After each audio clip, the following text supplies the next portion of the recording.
Hey everyone, welcome back.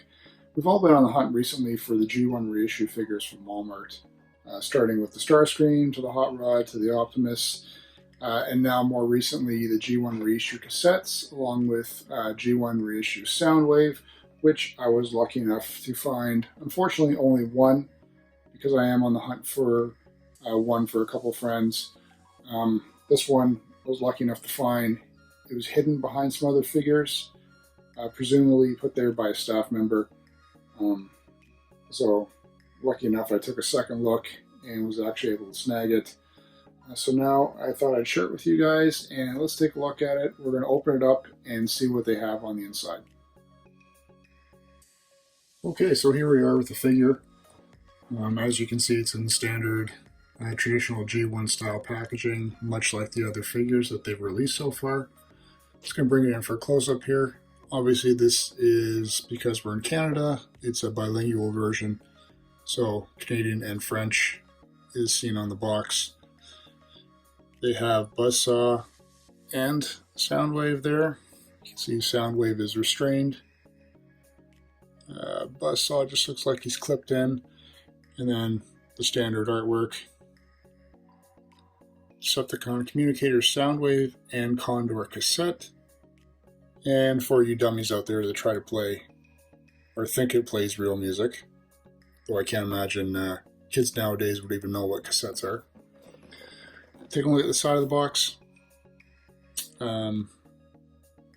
Figures in alt mode as well as in robot mode.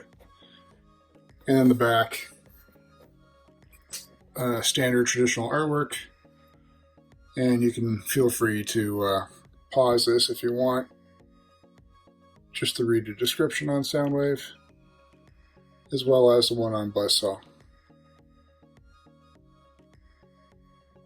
And then standard tech specs, though I don't believe this package comes with the red decoder.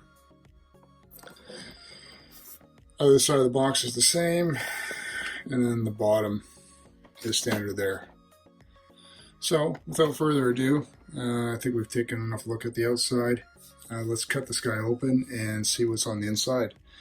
And just to make it official, this guy is sealed. So I have my trusty cutter. I don't think it matters really what side. I'll go this side here.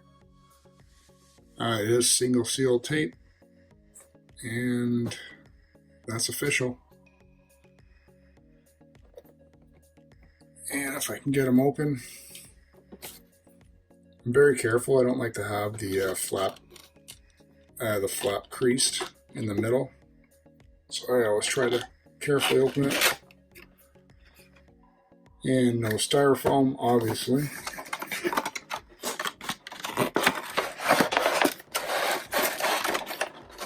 can see the book in there.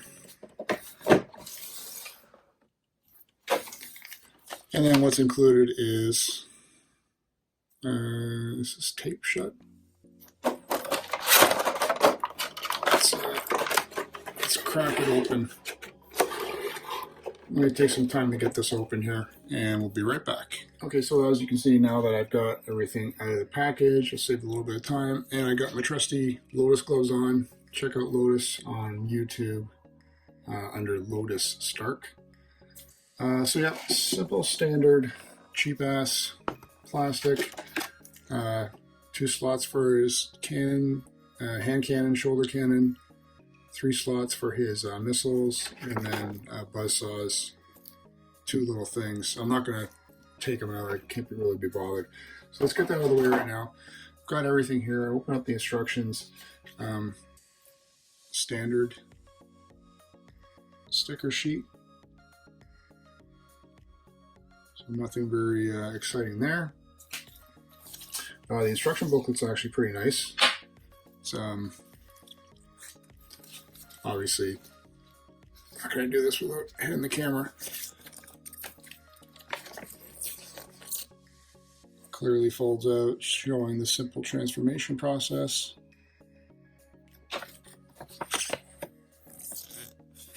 And then continued on the back.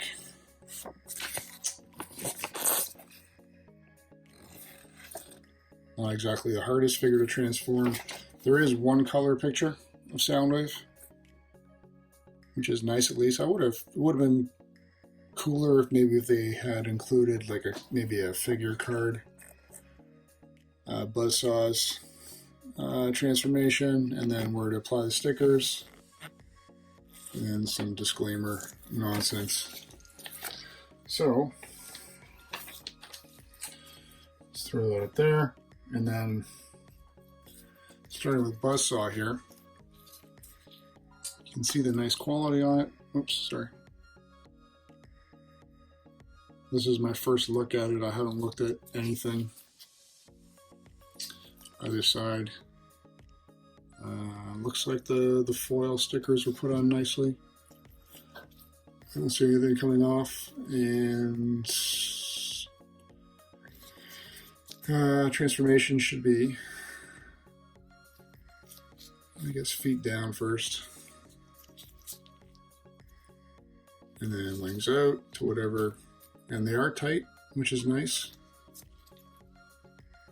I remember mine as a kid eventually got really super floppy. And then you pull his head out without breaking anything. Ooh, shoot. And then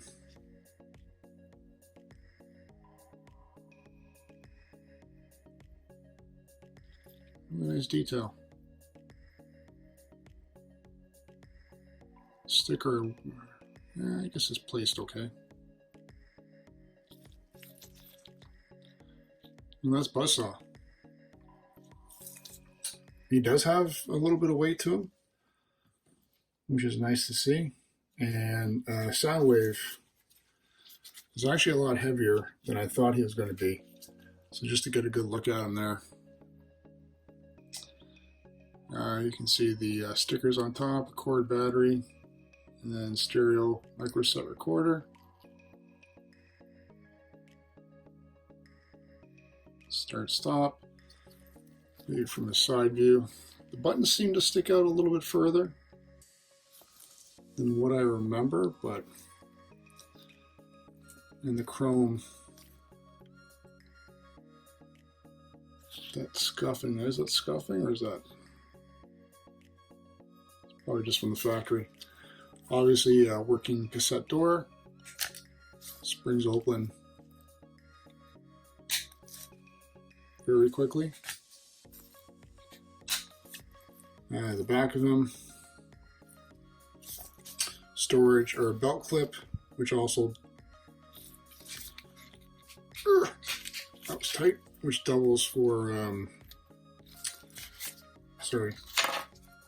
storage for his batteries slash weapons. And you can see there's a little bit of engraving on the inside there. Hasbro 1974 to 1983. So that's a neat little homage that they kept to the figure. So for now, I'm going to put the clip back in. And I don't see any, flaws with it, chip-wise, paint-wise, sticker-wise, which is nice. So without further ado, let's crack it open, or I should say transform them.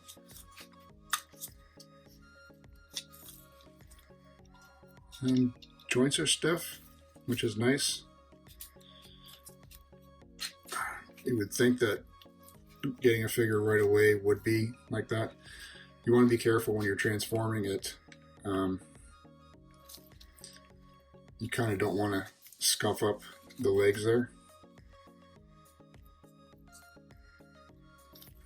So if you can, let's put these arms out of the way first.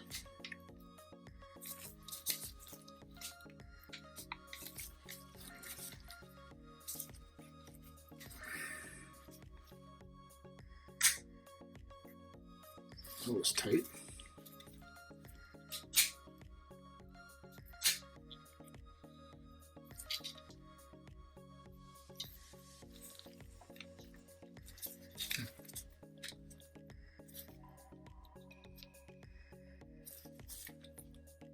Okay, there we go.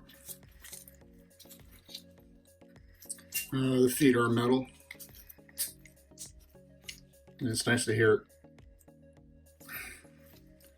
It's nice to hear everything clicking. You gotta sort of pull the arms out as you get a little bit of leeway there. So you want to sort of out and turn at the same time.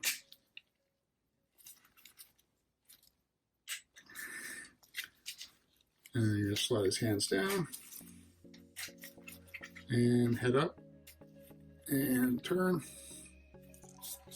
and get a nice close-up of his face. His bright yellow eyes. Next is his weaponry, his shoulder cannon.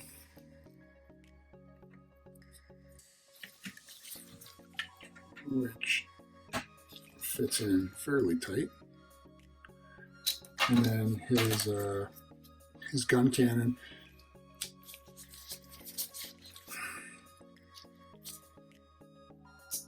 Here, click in, and then there's the button. And these are not spring-loaded. It just sort of plops out. So, if I remember correctly, the G1 Starscream reissue still had springs in his gun.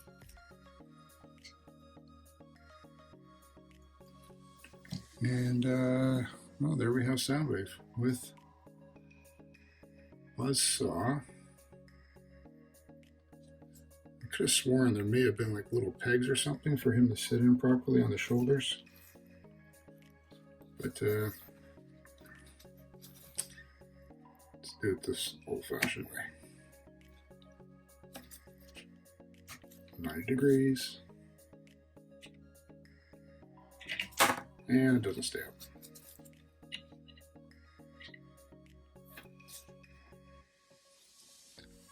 And pose it however you want.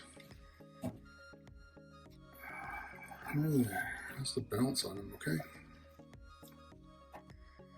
Yep. So overall, I'm pretty pleased with the figure. You can see here I'm shaking it. I'm not getting, there's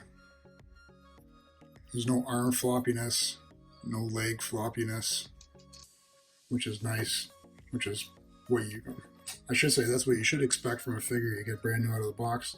Though I know there have been a little bit of QC issues with, I think, some of the figures. Overall, I'm pretty impressed with it. Let's get Buzzsaw back to how he should be. Stupid wings first. And then cassette mode, and then what's the right side? That way.